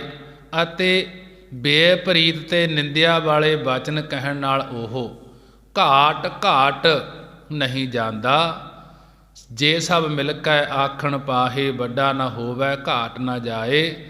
ਗੁਰੂ ਨਾਨਕ ਦੇਵ ਮਹਾਰਾਜ ਜੀ ਕਹਿਣ ਲੱਗੇ, ਮਾਤਾ ਜੀ, ਜੇਕਰ ਸਾਰੇ ਦੁਨੀਆ ਦੇ ਜੀਵ ਵਿਦਵਾਨ ਲੋਕ ਮਿਲ ਕਰਕੇ ਪਰਮੇਸ਼ਰ ਦੀ ਮਹਿਮਾ ਨੂੰ ਤਿਲ ਮਾਤਰ ਵੀ ਕਹਿਣਾ ਕਰਨ, ਤਾਂ ਇਹਨਾਂ ਲੋਕਾਂ ਦੀ ਵਡਿਆਈ ਕਰਨ ਕਰਕੇ ਉਹ ਵੱਡਾ ਨਹੀਂ ਹੁੰਦਾ, ਭਾਵ ਕਿ ਘਾਟ ਨਾ ਜਾਏ। ਬੇਪਰੀਤ ਤੇ ਨਿੰਦਿਆ ਵਾਲੇ ਵਚਨ ਕਹਿਣ ਨਾਲ ਉਹ ਪਰਮੇਸ਼ਰ ਘਾਟ ਨਾ ਜਾਏ, ਘਟਦਾ ਨਹੀਂ। ਉਹ ਤਾਂ ਜਿਤਨਾ ਹੈ ਉਤਨਾ ਹੀ ਹੈ। ਨਾ ਉਹ ਮਰੈ ਨਾ ਹੋਵੈ ਸੋਗ, ਦੇਂਦਾ ਰਹਿ ਨਾ ਚੂਕੈ ਭੋਗ। ਗੁਰੂ ਨਾਨਕ ਦੇਵ ਮਹਾਰਾਜ ਜੀ ਕਹਿਣ ਲੱਗੇ, ਹੇ ਮਾਤਾ ਜੀ, ਨਾ ਹੀ ਉਹ ਪਰਮੇਸ਼ਰ ਮਰਦਾ ਹੈ, ਨਾ ਹੀ ਕਿਸੇ ਪ੍ਰਕਾਰ ਦਾ ਹੋਵੈ ਸੋਗ ਗਮ ਹੁੰਦਾ ਹੈ। ਉਹ ਪਰਮੇਸ਼ਰ ਤਾਂ ਸਭਨਾਂ ਨੂੰ ਦੇਂਦਾ ਰਹੇ, ਸਭਨਾਂ ਨੂੰ ਦਾਤਾਂ ਦਿੰਦਾ ਰਹਿੰਦਾ ਹੈ, ਅਤੇ ਨਾ ਚੂਕੈ ਭੋਗ। ਉਸ ਦੇ ਦਿੱਤੇ ਹੋਏ ਭੋਗ ਪਦਾਰਥ ਕਦੇ ਵੀ ਚੂਕੈ ਮੁੱਕਦੇ ਨਹੀਂ। ਨਾ ਉਹ ਮਰੈ ਨਾ ਹੋਵੈ ਸੋਗ, ਦੇਂਦਾ ਰਹੇ ਨਾ ਚੂਕੈ ਭੋਗ। ਮਹਾਰਾਜ ਜੀ ਕਹਿਣ ਲੱਗੇ, ਹੇ ਮਾਤਾ ਜੀ, ਨਾ ਹੀ ਉਹ ਪਰਮੇਸ਼ਰ ਮਰਦਾ ਹੈ, ਨਾ ਹੀ ਕਿਸੇ ਪ੍ਰਕਾਰ ਦਾ ਉਸ ਨੂੰ ਗਮ ਹੁੰਦਾ ਹੈ। ਉਹ ਪਰਮੇਸ਼ਰ ਤਾਂ ਸਭਨਾਂ ਨੂੰ ਦਾਤਾਂ ਦੇਣ ਵਾਲਾ ਹੈ, ਦਾਤਾਂ ਦਿੰਦਾ ਰਹਿੰਦਾ ਹੈ, ਅਤੇ ਨਾ ਚੂਕੈ ਭੋਗ। ਅਤੇ ਉਸ ਦੇ ਦਿੱਤੇ ਹੋਏ ਭੋਗ ਪਦਾਰਥ ਕਦੇ ਵੀ ਚੂਕੈ ਮੁੱਕਦੇ ਨਹੀਂ ਹਨ। ਗੁਣ ਇਹੋ ਹੋਰ ਨਾਹੀ ਕੋਏ, ਨਾ ਕੋ ਹੋਆ ਨਾ ਕੋ ਹੋਏ। ਗੁਰੂ ਨਾਨਕ ਦੇਵ ਮਹਾਰਾਜ ਜੀ ਕਹਿਣ ਲੱਗੇ, ਹੇ ਮਾਤਾ ਜੀ, ਇਹੋ ਜਿਹੇ ਗੁਣਾਂ ਵਾਲਾ ਪਰਮੇਸ਼ਰ ਹੈ, ਉਸ ਤੋਂ ਬਿਨਾਂ ਹੋਰ ਕੋਈ ਵੀ ਦਾਤਾਂ ਦੇਣ ਵਾਲਾ ਨਹੀਂ ਹੈ। ਗੁਣ ਇਹੋ ਹੋਰ ਨਾਹੀ ਕੋਏ, ਕਿ ਹੇ ਮਾਤਾ ਜੀ, ਇਹੋ ਜਿਹੇ ਗੁਣਾਂ ਵਾਲਾ ਪਰਮੇਸ਼ਰ ਹੀ ਹੈ, ਉਸ ਤੋਂ ਬਿਨਾਂ ਹੋਰ ਕੋਈ ਵੀ ਦਾਤਾਂ ਦੇਣ ਵਾਲਾ ਨਹੀਂ ਹੈ। ਇਹੋ ਜਿਹੇ ਗੁਣ ਕਿਸੇ ਹੋਰ ਵਿੱਚ ਨਹੀਂ ਕਹੇ ਜਾ ਸਕਦੇ। ਨਾ ਕੋ ਹੋਆ, ਨਾ ਹੀ ਕੋਈ ਪਿੱਛੇ ਹੋਇਆ ਹੈ ਪਰਮੇਸ਼ਰ ਵਰਗਾ, ਨਾ ਕੋ ਹੋਏ, ਨਾ ਹੀ ਕੋਈ ਅੱਗੇ ਨੂੰ ਹੋਵੇਗਾ। ਜੇਵੜ ਆਪ ਤੇਵੜ ਤੇਰੀ ਦਾਤ। ਗੁਰੂ ਨਾਨਕ ਦੇਵ ਮਹਾਰਾਜ ਜੀ ਕਹਿਣ ਲੱਗੇ, ਹੇ ਮਾਤਾ ਜੀ, ਜੇਵੜ ਆਪ, ਜੇਵੜ ਜਿੱਡਾ ਵੱਡਾ ਉਹ ਪਰਮੇਸ਼ਰ ਆਪ ਹੈ। ਤੇਵੜ ਤੇਰੀ ਦਾਤ, ਤੇਵੜ ਉਤਨੀ ਹੀ ਤਿਸ ਪ੍ਰਭੂ ਦੀ ਦਾਤ ਹੈ। ਜਿੱਡਾ ਵੱਡਾ ਪ੍ਰਭੂ ਪਰਮੇਸ਼ਰ ਆਪ ਹੈ, ਉਤਨੀ ਵੱਡੀ ਹੀ ਉਸ ਦੀ ਪਰਮੇਸ਼ਰ ਦੀ ਦਾਤ ਹੈ। ਜੈਸਾ ਕਿ ਭਗਤ ਫਰੀਦ ਜੀ ਪਰਮੇਸ਼ਰ ਦੀ ਪ੍ਰਾਪਤੀ ਲਈ ਬੰਦਗੀ ਕਰਨ ਲਈ ਬਾਹਰ ਜੰਗਲਾਂ ਵਿੱਚ ਗਏ। ਬਹੁਤ ਸਮਾਂ ਅਤਿਅੰਤ ਕਠਿਨ ਬੰਦਗੀ ਕਰਨ ਤੋਂ ਉਹਨਾਂ ਨੂੰ ਅੱਲਾ ਦੀ ਖੁਦਾ ਦੀ ਪ੍ਰਾਪਤੀ ਹੋਈ। ਇੱਕ ਦਿਨ ਫਰੀਦ ਜੀ ਆਪਣੀ ਮਾਤਾ ਜੀ ਨੂੰ ਮਿਲਣ ਲਈ ਆਏ। ਭਗਤੀ ਕਰਦੇ ਕਰਦੇ ਪ੍ਰਾਪਤੀ ਹੋ ਗਈ ਪਰਮੇਸ਼ਰ ਦੀ, ਅੱਲਾ ਦੀ, ਖੁਦਾ ਦੀ, ਤੇ ਆਪਣੀ ਮਾਤਾ ਨੂੰ ਮਿਲਣ ਲਈ ਆਏ। ਭਗਤ ਫਰੀਦ ਜੀ ਦੇ ਭਰਾਵਾਂ ਨੇ ਸਾਰੀ ਜਾਇਦਾਦ ਪਦਾਰਥ ਆਦਿਕ ਖੋਹ ਲਏ ਸਨ ਜਦੋਂ ਬੰਦਗੀ ਕਰਨ ਆ ਗਏ, ਤੇ ਮਾਤਾ ਜੀ ਬਾਹਰ ਕੁੱਲੀ ਵਿੱਚ ਰਹਿਣ ਲੱਗ ਪਏ ਸਨ। ਭਗਤ ਕਬੀਰ ਜੀ ਦੇ ਮਾਤਾ ਜੀ ਵੀ ਬੰਦਗੀ ਕਰਨ ਵਾਲੇ ਸਨ, ਬੰਦਗੀ ਕਰਿਆ ਕਰਦੇ ਸਨ। ਉਹ ਉੱਥੇ ਹੀ ਰਹਿਣ ਲੱਗ ਪਏ ਸਨ। ਭਗਤ ਕਬੀਰ ਜੀ ਦੇ ਮਾਤਾ ਜੀ ਦੀ ਬੰਦਗੀ ਕਰਨ ਵਾਲੇ ਸਨ, ਉਹ ਬੰਦਗੀ ਕਰਨ ਵਾਲੇ ਸਨ। ਉਹ ਉੱਥੇ ਹੀ ਬੈਠ ਕੇ ਖੁਦਾ ਦੀ ਬੰਦਗੀ ਵਿੱਚ ਲੱਗੇ ਰਹਿੰਦੇ ਸਨ ਜਿੱਥੇ ਉਹਨਾਂ ਦੀ ਕੁੱਲੀ ਸੀ ਪਾਈ ਹੋਈ। ਜਿਸ ਵੇਲੇ ਉਹਨਾਂ ਨੇ ਭਗਤ ਫਰੀਦ ਜੀ ਨੂੰ ਖੁਦਾ ਦੀ ਬੰਦਗੀ ਵਾਲੇ ਪਾਸੇ ਲਾਇਆ ਸੀ ਤਾਂ ਉਦੋਂ ਆਪ ਨੇ, ਮਾਤਾ ਜੀ ਨੇ, ਫਰੀਦ ਜੀ ਦੀ ਨੇ ਮੁਸੱਲੇ ਦੇ ਹੇਠਾਂ ਸ਼ੱਕਰ ਦੀ ਪੁੜੀ ਲੁਕਾ ਕੇ ਰੱਖ ਦੇਣੀ ਤੇ ਕਹਿਣਾ ਕਿ ਖੁਦਾ ਤੇਰੀ ਬੰਦਗੀ ਤੋਂ ਖੁਸ਼ ਹੋ ਕੇ ਤੈਨੂੰ ਸ਼ੱਕਰ ਦਿੰਦਾ ਹੈ। ਫਰੀਦ ਜੀ ਸ਼ੱਕਰ ਖਾ ਕੇ ਬਹੁਤ ਖੁਸ਼ ਹੁੰਦੇ ਸਨ। ਜਦੋਂ ਫਰੀਦ ਜੀ ਆਪਣੀ ਮਾਤਾ ਜੀ ਦੇ ਕੋਲ ਆਏ ਤਾਂ ਮਾਤਾ ਜੀ ਭਗਤ ਫਰੀਦ ਜੀ ਦੇ ਦਰਸ਼ਨ ਕਰਕੇ ਬਹੁਤ ਖੁਸ਼ ਹੋਏ ਤੇ ਚਾਅ ਨਾਲ ਕਿਹਾ ਕਿ ਹੇ ਪੁੱਤਰ, ਜੇ ਮੇਰੇ ਕੋਲ 1 ਪਾਈਆ ਖੰਡ ਤੇ 1 ਪਾਈਆ ਘਿਓ ਹੁੰਦਾ ਤਾਂ ਤੇਰੇ ਆਉਣ ਦੀ ਖੁਸ਼ੀ ਵਿੱਚ ਰੱਬ ਦੇ ਪਿਆਰਿਆਂ ਨੂੰ ਕੜਾਹ ਬਣਾ ਕੇ ਛਕਾਉਂਦੀ। ਜੇ ਰੱਬ ਇੰਨੀ ਦਾਤ ਬਖਸ਼ੇ ਤਾਂ ਬਹੁਤ ਨਿਆਮਤ ਹੈ, ਬਹੁਤ ਚੰਗਾ ਹੈ। ਭਗਤ ਫਰੀਦ ਜੀ ਨੇ ਕਿਹਾ ਕਿ ਮਾਤਾ ਜੀ, ਖੁਦਾ ਤੁਹਾਡੀ ਇੱਛਾ ਪੂਰੀ ਕਰਨਗੇ। ਇਹ ਕਹਿ ਕੇ ਭਗਤ ਜੀ ਬਾਹਰ ਜੰਗਲ ਵਿੱਚ ਬੰਦਗੀ ਕਰਨ ਲਈ ਫੇਰ ਚਲੇ ਗਏ। ਉਹਨਾਂ ਦੇ ਜਾਣ ਤੋਂ ਮਗਰੋਂ ਪਰਮਾਤਮਾ ਸੌਦਾਗਰੀ ਦਾ ਰੂਪ ਧਾਰਨ ਕਰਕੇ, ਵਪਾਰੀ ਦਾ ਰੂਪ ਧਾਰਨ ਕਰਕੇ ਊਠਾਂ ਉੱਤੇ ਖੰਡ ਅਤੇ ਘਿਓ ਆਦਿਕ ਪਦਾਰਥ ਲੱਦ ਕੇ ਲੈ ਆਇਆ। ਆ ਕੇ ਕਿਹਾ ਕਿ ਮਾਤਾ ਜੀ, ਇਹ ਅੰਦਰ ਰੱਖ ਲਓ। ਸਾਰੀ ਕੁੱਲੀ ਘਿਓ ਖੰਡ ਆਦਿਕ ਪਦਾਰਥਾਂ ਨਾਲ ਭਰ ਦਿੱਤੀ। ਜਦੋਂ ਸ਼ਾਮ ਦੇ ਵੇਲੇ ਭਗਤ ਜੀ ਘਰ ਵਾਪਸ ਆਏ ਤਾਂ ਮਾਤਾ ਜੀ ਕੁੱਲੀ ਤੋਂ ਬਾਹਰ ਬੈਠੇ ਵੇਖਿਆ ਤੇ ਭਗਤ ਜੀ ਨੇ ਪੁੱਛਿਆ ਕਿ ਮਾਤਾ ਜੀ, ਬਾਹਰ ਕਿਉਂ ਬੈਠੇ ਹੋ? ਤਾਂ ਮਾਤਾ ਜੀ ਕਹਿੰਦੇ ਹਨ ਕਿ ਹੇ ਪੁੱਤਰ, ਕੋਈ ਰਾਜਾ ਆਇਆ ਸੀ, ਉਸਨੇ ਹੀ ਪਦਾਰਥਾਂ ਨਾਲ ਸਾਰੀ ਕੁੱਲੀ ਭਰ ਦਿੱਤੀ। ਭਗਤ ਕਬੀਰ ਜੀ ਕਹਿਣ ਲੱਗੇ ਕਿ ਉਹ ਤਾਂ ਖੁਦਾ ਹੀ ਤੁਹਾਡੀ ਮੰਗ ਪੂਰੀ ਕਰਨ ਆਇਆ ਸੀ। ਤੁਸੀਂ ਕਿਹਾ ਸੀ ਜੇ ਪਰਮਾਤਮਾ ਖੰਡ ਘਿਓ ਦੇਵੇ ਤੁਹਾਨੂੰ ਪ੍ਰਸਾਦ ਬਣਾ ਕੇ ਛਕਾਵਾਂ, ਕਿ ਉਹ ਤਾਂ ਖੁਦਾ ਪਰਮਾਤਮਾ ਅੱਲਾ ਆਪ ਹੀ ਆਇਆ ਸੀ। ਮਾਤਾ ਜੀ ਨੇ ਕਿਹਾ ਕਿ ਮੈਂ ਤਾਂ 1 ਪਾਈਆ ਮੰਗਿਆ ਸੀ ਤੇ ਉਹਨਾਂ ਨੇ ਲਿਆ ਕੇ ਕੁੱਲੀ ਭਰ ਦਿੱਤੀ। ਭਗਤ ਜੀ ਕਹਿੰਦੇ ਹਨ ਕਿ ਮਾਤਾ ਜੀ, ਜਿੱਡਾ ਵੱਡਾ ਉਹ ਖੁਦਾ ਆਪ ਹੈ, ਅੱਲਾ ਆਪ ਹੈ, ਉਸ ਦੇ ਪਾਈਏ ਵੀ ਉਤਨੇ ਹੀ ਵੱਡੇ ਹੁੰਦੇ ਹਨ। ਉਹਨਾਂ ਨੇ ਤਾਂ 1 ਪਾਈਆ ਮਾਤਰ ਹੀ ਤੁਹਾਨੂੰ ਦਾਤ ਦਿੱਤੀ ਹੈ। ਜੇਵੜ ਆਪ ਤੇਵੜ ਤੇਰੀ ਦਾਤ, ਉਸ ਦੀ ਦਾਤ ਵੀ ਉਤਨੀ ਹੀ ਵੱਡੀ ਹੈ। ਜਿਨ ਦਿਨ ਕਰਕੇ ਕੀਤੀ ਰਾਤ, ਜਿਸ ਪਰਮੇਸ਼ਰ ਨੇ ਜੀਵਾਂ ਦੇ ਕਾਰ ਵਿਹਾਰ ਕਰਨ ਲਈ ਦਿਨ ਕਰਕੇ, ਦਿਨ ਬਣਾ ਕਰਕੇ, ਫਿਰ ਸਿਮਰਨ ਭਜਨ ਵਾਸਤੇ ਰਾਤਰੀ ਬਣਾਉਣਾ ਕੀਤੀ ਹੈ। ਜਿਨ ਦਿਨ ਕਰਕੇ ਕੀਤੀ ਰਾਤ, ਕਿ ਜਿਸ ਪਰਮੇਸ਼ਰ ਨੇ ਜੀਵਾਂ ਦੇ ਕਾਰ ਵਿਹਾਰ ਕਰਨ ਲਈ ਦਿਨ ਬਣਾ ਕਰਕੇ ਫਿਰ ਸਿਮਰਨ ਭਜਨ ਵਾਸਤੇ ਰਾਤਰੀ ਬਣਾਉਣਾ ਕੀਤੀ ਹੈ।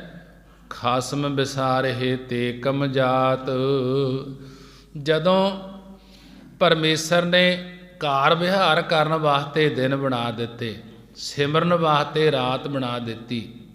ਮਹਾਰਾਜ ਜੀ ਕਹਿਣ ਲੱਗੇ, ਹੇ ਮਾਤਾ ਜੀ, ਅਜਿਹੇ ਸਮਰੱਥ ਅਤੇ ਸਾਰਿਆਂ ਦੇ ਖਸਮ ਮਾਲਕ ਪਰਮੇਸ਼ਰ ਨੂੰ ਜਿਹੜੇ ਭੁਲਾ ਦਿੰਦੇ ਹਨ ਵਿਸਾਰਹੇ, ਭੁਲਾ ਦਿੰਦੇ ਹਨ, ਉਹ ਕਮਜਾਤ ਨੇ ਮਨ ਜਾਤੀ ਭਾਵ ਭੈੜੀ ਜਾਤ ਵਾਲੇ ਹਨ। ਨਾਨਕ ਨਾਵੈ ਬਾਝ ਸਨਾਤ। ਸਤਿਗੁਰੂ ਜੀ ਫਰਮਾਨ ਕਰਦੇ ਹਨ ਕਿ ਹਏ ਮਾਤਾ ਜੀ, ਪਰਮੇਸ਼ਰ ਦੇ ਨਾਮ ਤੋਂ ਬਿਨਾਂ ਤਾਂ ਸਨਾਤ ਭੂਤਨਿਆਂ ਦੀ ਨਿਆਈ ਹਨ।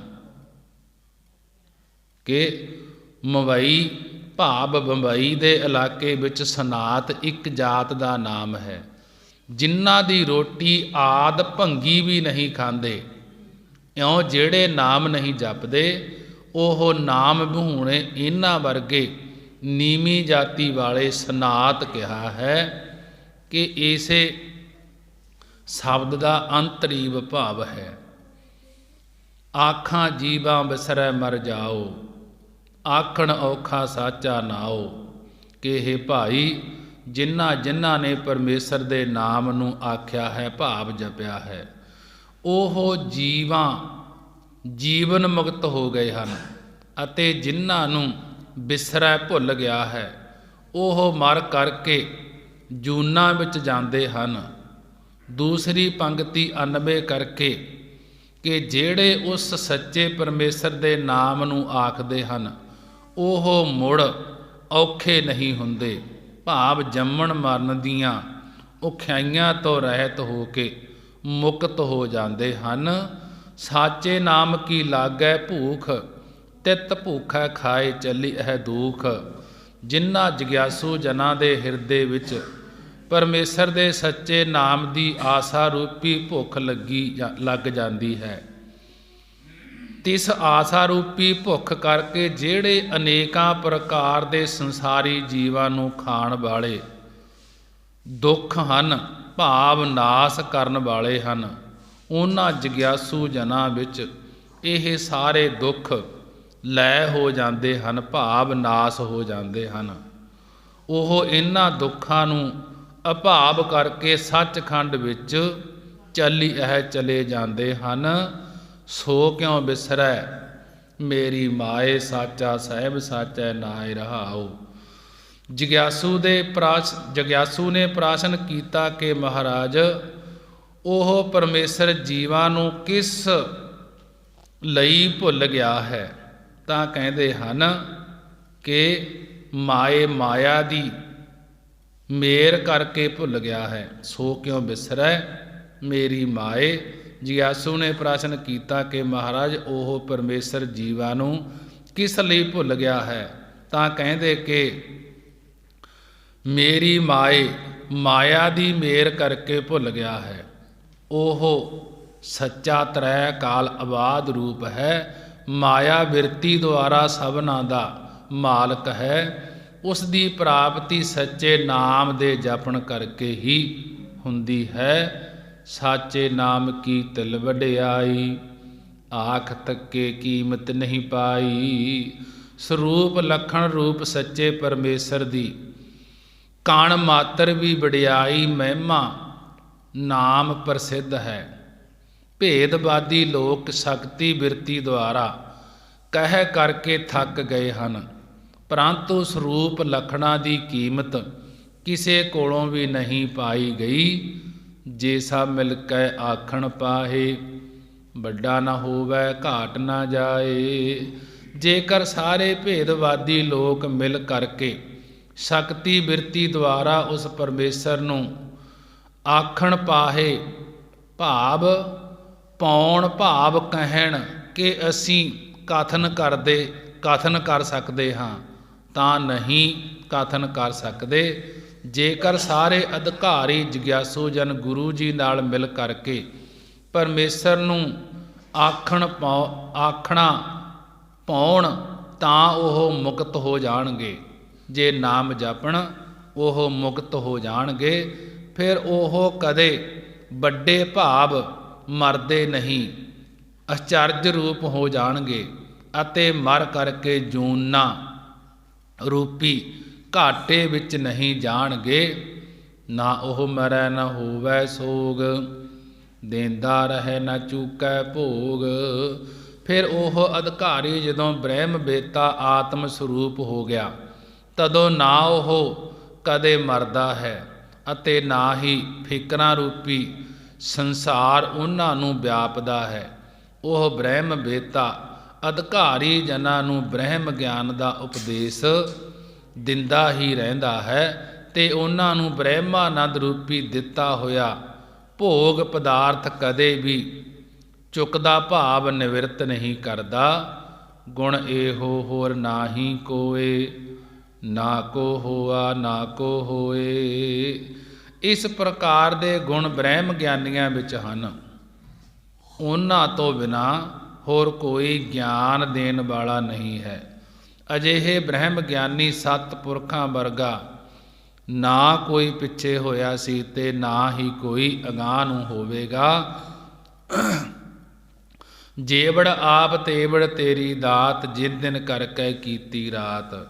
ਜੇਵੜ ਜਿੱਡਾ ਵੱਡਾ ਬ੍ਰਹਮ ਗਿਆਨੀ ਨੂੰ ਮਹਾਰਾਜ ਨੇ ਬਣਾਇਆ ਹੈ, ਉਤਨੀ ਵੱਡੀ ਹੀ ਤੇਰੀ ਪ੍ਰਾਪਤੀ ਦੀ ਬ੍ਰਹਮ ਵਿਦਿਆ ਰੂਪੀ ਦਾਤ ਬਖਸ਼ ਦਿੰਦਾ ਹੈ।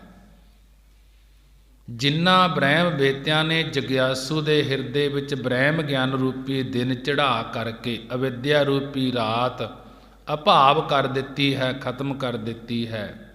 ਖਸਮ ਵਿਸਾਰੇ ਤੇ ਕਮਜਾਤ, ਨਾਨਕ ਨਾਵੈ ਬਾਝ ਸਨਾਤ।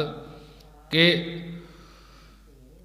ਉਹਨਾਂ ਬ੍ਰਹਮ ਵੇਤਿਆਂ ਨੇ ਹੀ ਖਸਮ ਮਾਲਕ ਅਕਾਲ ਪੁਰਖ ਨੂੰ ਜਾਣ ਲਿਆ ਹੈ, ਅਤੇ ਅਵਿਦਿਆ ਮਾਇਆ ਵਿਕਾਰ ਆਦਿਕ ਨੂੰ ਕਮੀ ਪਾਉਣ ਵਾਲੇ ਜਾਣ ਕੇ ਵਿਸਾਰਹੇ ਵਿਸਰਨ ਕਰ ਦਿੱਤਾ ਹੈ, ਉਹਨਾਂ ਨੂੰ ਵਿਸਾਰ ਦਿੱਤਾ ਹੈ। ਨਾਨਕ ਨਾਵੈ ਬਾਝ ਸਨਾਤ। ਸਤਿਗੁਰੂ ਜੀ ਕਥਨ ਕਰਦੇ ਹਨ ਕਿ ਉਹ ਬ੍ਰਹਮ ਵੇਤੇ ਪਰਮੇਸ਼ਰ ਨੂੰ ਜਾਣ ਕਰਕੇ ਉਸ ਨਾਮੀ ਪਰਮੇਸ਼ਰ ਦਾ ਹੀ ਰੂਪ ਹੋ ਗਏ ਹਨ, ਤੇ ਸਨਾਤ ਨੀਚਤਾਈ ਤੋਂ ਬਾਝ ਰਹਿਤ ਹੋ ਗਏ ਹਨ।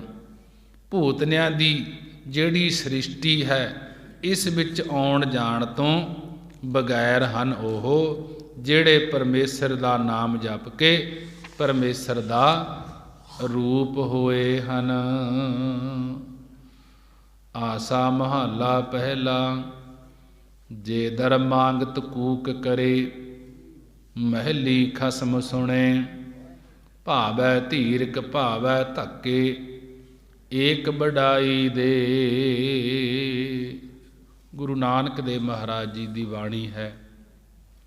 ਪਿੱਛੇ ਬਾਣੀ ਦੇ ਸ਼ਬਦ ਦੀ ਸੰਪੂਰਨਤਾਈ ਹੋਈ, ਜੋ ਨਿਤਨੇਮ ਦੀ ਬਾਣੀ ਦੇ ਅੰਦਰ ਰੋਜ਼ ਬਾਣੀ ਪੜ੍ਹੀ ਜਾਂਦੀ ਹੈ ਰਹਿ ਰਾਸ ਦੇ ਵਿੱਚ। ਇੱਥੇ ਗੁਰੂ ਨਾਨਕ ਦੇਵ ਮਹਾਰਾਜ ਜੀ ਇੱਕ ਇਲਾਕੇ ਵਿੱਚ ਵਿਚਰ ਰਹੇ ਸਨ। ਉੱਥੇ ਦੇ ਲੋਕਾਂ ਨੇ ਗੁਰੂ ਜੀ ਦੇ ਨਾਲ ਨਫ਼ਰਤ ਕੀਤੀ। ਜਦੋਂ ਗੁਰੂ ਨਾਨਕ ਦੇਵ ਜੀ ਕਿਸੇ ਇਲਾਕੇ ਵਿੱਚ ਗਏ, ਉੱਥੋਂ ਦੇ ਲੋਕਾਂ ਨੇ ਗੁਰੂ ਜੀ ਦੇ ਨਾਲ ਨਫ਼ਰਤ ਕੀਤੀ ਕਿ ਇੱਕ ਮਰਾਸੀ ਨੂੰ ਆਪਣੇ ਨਾਲ ਲਈ ਫਿਰਦੇ ਹਨ। ਤਾਂ ਸੁਣ ਕੇ ਗੁਰੂ ਨਾਨਕ ਦੇਵ ਮਹਾਰਾਜ ਜੀ ਨੇ ਇਹ ਸ਼ਬਦ ਉਚਾਰਨ ਕੀਤਾ। ਕਹਿਣ ਲੱਗੇ, ਜੇ ਦਰ ਮੰਗਤ ਕੂਕ ਕਰੇ, ਮਹਿਲੀ ਖਸਮ ਸੁਣੇ। ਭਾਵੈ ਧੀਰਕ ਭਾਵੈ ਧੱਕੇ, ਏਕ ਵਡਾਈ ਦੇ। ਗੁਰੂ ਨਾਨਕ ਦੇਵ ਮਹਾਰਾਜ ਜੀ ਕਹਿਣ ਲੱਗੇ, ਜੇਕਰ ਕਿਸੇ ਰਾਜੇ ਦੇ ਦਰ ਦੁਆਰੇ ਉੱਪਰ ਕੋਈ ਮੰਗਦਾ ਹੋਇਆ ਕੂਕ ਕਰੇ, ਫਰਿਆਦ ਕਰੇ, ਤੇ ਅੱਗੋਂ ਮਹਿਲੀ ਖਸਮ ਸੁਣੇ, ਅੱਗੋਂ ਮਹਿਲਾਂ ਦੇ ਵਿੱਚੋਂ ਖਸਮ ਮਾਲਕ ਭਾਵ ਰਾਜਾ ਉਸ ਦੀ ਪੁਕਾਰ ਨੂੰ ਸੁਣ ਲਵੇ। ਹੁਣ ਉਸ ਰਾਜੇ ਦੀ ਮਰਜ਼ੀ ਹੈ। ਭਾਵੈ ਧੀਰਕ ਭਾਵੈ ਧੱਕੇ, ਕਿ ਹੁਣ ਉਸ ਰਾਜੇ ਦੀ ਮਰਜ਼ੀ ਹੈ ਕਿ ਭਾਵੇਂ ਉਸ ਮੰਗਤੇ ਨੂੰ ਨਿਮਰਤਾ ਵਿੱਚ ਆ ਕੇ ਧੀਰਜ ਦੇਵੇ। ਭਾਵੈ ਧੱਕੇ, ਕਿ ਭਾਵੇਂ ਹੰਕਾਰ ਬਸ ਹੋ ਕੇ ਉਸ ਨੂੰ ਧੱਕੇ ਦੇ ਕੇ ਕੱਢ ਦੇਵੇ। ਇਸ ਪ੍ਰਕਾਰ ਧੱਕੇ ਮਾਰਨ ਦੀ ਜਾਂ ਧੀਰਜ ਦੇਣ ਦੀ ਏਕ ਵਡਾਈ ਦੇ, ਏਕ ਇੱਕ ਵਡਿਆਈ ਦਿੰਦਾ ਹੈ। ਕੋਈ ਮੰਗਤਾ ਬਣ ਕੇ ਗੁਰੂ ਨਾਨਕ ਦੇਵ ਮਹਾਰਾਜ ਜੀ ਕਹਿਣ ਲੱਗੇ, ਕੋਈ ਮੰਗਤਾ ਬਣ ਕੇ ਸਤਿਗੁਰਾਂ ਦੇ ਸਤ ਸੰਗਤ ਰੂਪੀ ਦੁਆਰੇ 'ਤੇ ਜਾ ਕੇ ਕੂਕ ਪੁਕਾਰ ਫਰਿਆਦ ਕਰੇ, ਤੇ ਮਹਿਲਾਂ ਦਾ ਖਸਮ ਸੁਆਮੀ ਸਤਿਗੁਰੂ ਸੁਣ ਲਵੇ, ਤਾਂ ਸਤਿਗੁਰੂ ਸਾਹਿਬ ਜੀ ਨੂੰ ਧੀਰਜ ਦੇਣਾ ਹੀ ਭਾਉਂਦਾ ਹੈ, ਧੀਰਜ ਦੇਣਾ ਹੀ ਚੰਗਾ ਲੱਗਦਾ ਹੈ। ਕਿ ਤੁਸੀਂ ਕਹਿੰਦੇ ਹੋ ਮਰਾਸੀ ਨੂੰ ਨਾਲ ਲਈ ਫਿਰਦਾ ਹੈ, ਕਿ ਜਦੋਂ ਸਾਡੇ ਦੁਆਰੇ 'ਤੇ ਆ ਜਾਂਦਾ ਹੈ ਸਾਨੂੰ ਫਿਰ ਧੀਰਜ ਦੇਣਾ ਹੀ ਚੰਗਾ ਲੱਗਦਾ ਹੈ। ਹੋਰ ਦੁਨੀਆ ਦੇ ਬਾਦਸ਼ਾਹ ਨੂੰ ਤਾਂ ਧੱਕੇ ਦੇਣੇ ਹੀ ਭਾਉਂਦੇ ਹਨ। ਰਾਜੇ ਬਾਦਸ਼ਾਹ ਹੁੰਦੇ ਹਨ ਜਿਹੜੇ, ਇਹ ਤਾਂ ਦੁਨੀਆ ਨੂੰ ਧੱਕੇ ਹੀ ਦਿੰਦੇ ਹਨ, ਇਹੀ ਇਹਨਾਂ ਨੂੰ ਚੰਗਾ ਲੱਗਦਾ ਹੈ।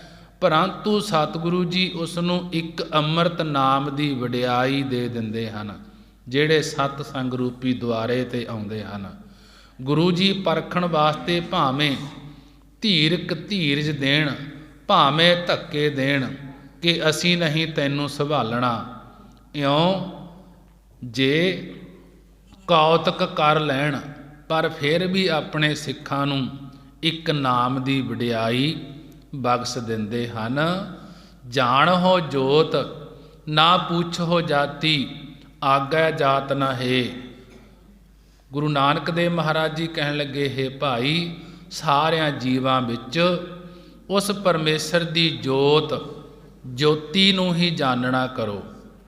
ਨਾ ਪੁੱਛੋ ਜਾਤੀ, ਅਤੇ ਰੱਬ ਦੇ ਪਿਆਰਿਆਂ ਦੀ ਕਿਸੇ ਪ੍ਰਕਾਰ ਜਾਤੀ ਨਾ ਪੁੱਛਣਾ ਕਰੋ, ਕਿਉਂਕਿ ਆਗੈ ਜਾਤ ਨਾ ਹੈ, ਕਿਉਂਕਿ ਅੱਗੇ ਪਰਲੋਕ ਵਿੱਚ ਕਿਸ ਪ੍ਰਕਾਰ ਦੀ ਜਾਤੀ ਨਾਲ ਨਹੀਂ ਜਾਂਦੀ। ਅੱਗੇ ਜਾਤ ਪਾਤ ਦਾ ਤਾਂ ਤਿਆਗ ਹੈ। ਸਾਰਿਆਂ ਨੂੰ ਜੋਤੀ ਸਰੂਪ ਜਾਣਨਾ ਕਰੋ ਕਿ ਹਰੇਕ ਦੇ ਵਿੱਚ ਪਰਮੇਸ਼ਰ ਦੀ ਜੋਤ ਹੈ, ਅਤੇ ਕਿਸੇ ਜਾਤੀ ਕਿਸੇ ਬੁੱਧੀ ਬਾਰੇ ਨਾ ਪੁੱਛਣਾ ਕਰੋ ਕਿ ਤੇਰੀ ਬੁੱਧ ਸ਼ਾਸਤਰ ਗਿਆਨ ਦੇ ਸਹਿਤ ਹੈ ਜਾਂ ਸ਼ਾਸਤਰ ਗਿਆਨ ਤੋਂ ਅਗਿਆਤ ਹੈ।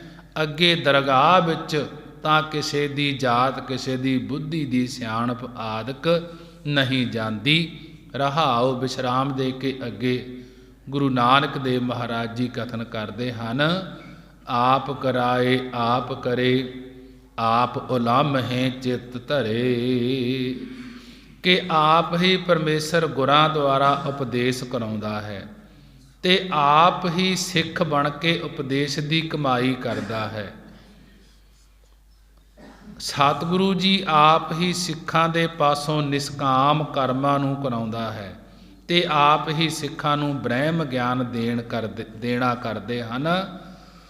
ਜਿਹੜੇ ਸਿੱਖਾਂ ਦਾ ਚਿੱਤ ਵਿਗੜ ਕੇ ਵਿਕਾਰੀ ਹੋ ਜਾਂਦਾ ਹੈ, ਆਪ ਉਲਾਮੇ ਚਿੱਤ ਧਰੇ, ਤੇ ਜਿਹੜੇ ਸਿੱਖਾਂ ਦਾ ਚਿੱਤ ਵਿਗੜ ਕੇ ਵਿਕਾਰੀ ਹੋ ਜਾਂਦਾ ਹੈ, ਆਲਸੀ ਹੋ ਜਾਂਦਾ ਹੈ, ਉਹਨਾਂ ਨੂੰ ਆਪ ਹੀ ਉਲਾਮੇ ਤਾਨੇ ਦਿੰਦੇ ਹਨ ਮਹਾਰਾਜ ਜੀ, ਕਿ 100 ਉਲਾਂਭੇ ਦਿਨੇ ਕੇ, ਰਾਤੀ ਮਿਲਨ ਸਹੰਸ, ਸਿਫਤ ਸਲਾਹਣ ਛੱਡ ਕੇ, ਕਰੰਗੀ ਲੱਗਾ ਹੰਸ। ਜਾਂ ਫਰੀਦ ਸਾਹਿਬ ਜੀ ਦਾ ਸ਼ਬਦ ਹੈ, ਫਰੀਦਾ ਪਿਛਲ ਰਾਤ ਨਾ ਜਾਗਿਓ ਹੈ, ਜੀਮਦੜੋ ਮੋਇਓ ਹੈ, ਜੇ ਤੈਂ ਰੱਬ ਵਿਸਾਰਿਆ ਤਾਂ ਰੱਬ ਨਾ ਵਿਸਾਰਿਓ ਹੈ, ਕਿ ਰੱਬ ਤੈਨੂੰ ਯਾਦ ਰੱਖਦਾ ਹੈ। ਆਪ ਕਰਾਏ ਆਪ ਕਰੇ, ਆਪ ਉਲਾਮੇ ਚਿੱਤ ਧਰੇ। ਕਿ ਜਿਹੜਾ ਸਿੱਖ ਇਹਨਾਂ ਉਲਾਮਿਆਂ ਨੂੰ ਸਮਝ ਕੇ ਆਪਣੇ ਹਿਰਦੇ, ਆਪਣੇ ਚਿੱਤ ਵਿੱਚ ਧਾਰਨ ਕਰਦਾ ਹੈ, ਉਹ ਲਾਇਕ ਅਧਿਕਾਰੀ ਵੀ ਬਣ ਜਾਂਦਾ ਹੈ। ਪਰਮੇਸ਼ਰ ਆਪ ਹੀ ਇਹਨਾਂ ਉਲਾਮਿਆਂ ਨੂੰ ਚਿੱਤ ਵਿੱਚ ਧਾਰਨ ਕਰਾ ਦਿੰਦਾ ਹੈ। ਪਰਮੇਸ਼ਰ ਆਪ ਹੀ ਅਧਿਕਾਰੀਆਂ ਦੇ ਪ੍ਰੇਮ ਵਿੱਚ ਭਿੱਜੇ